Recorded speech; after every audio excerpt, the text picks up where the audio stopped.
Calculons la superficie de la surface de la toiture. Il suffit d'additionner les surfaces des différentes sections du toit. Vous pouvez les mesurer manuellement sur le toit ou utiliser les mesures prises à partir de plans ou de services de photos satellites ou aériennes. Une autre méthode populaire consiste à mesurer la surface du plancher du grenier de la maison et à y ajouter les dimensions du surplomb du toit au niveau des rives et des avant-toits. Multipliez cette surface de plancher du grenier par un facteur tenant compte de la pente du toit pour obtenir la surface totale du toit en pente. Par exemple, si la surface du grenier plus le surplomb est de 1000 pieds carrés, mais que le toit est très pentu, vous aurez besoin de beaucoup plus que 1000 pieds carrés de matériaux de couverture. La pente du toit est un rapport de base entre la hauteur et la largeur.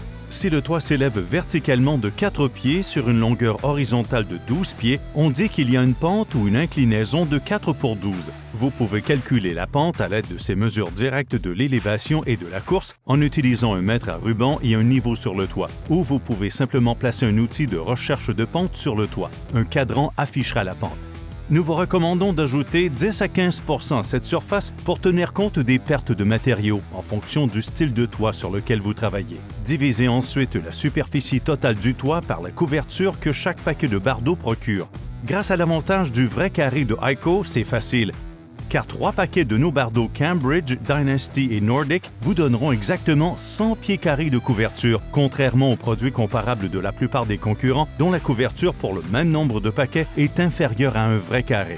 Vous pouvez également utiliser cette mesure de surface carrée pour déterminer le nombre de rouleaux de sous-couche dont vous aurez besoin. Nous recommandons une bonne sous-couche synthétique telle que la sous-couche synthétique Roofguard Cool Grey ou Storm Tight pour ce travail. Pour déterminer la quantité de larmier dont vous avez besoin, il suffit de mesurer les longueurs des avant-toits et des rives. Pour protéger la zone de la noue, nous recommandons un solin de noue métallique ouvert, bien que les noues fermées découpées et tissées soient également acceptables.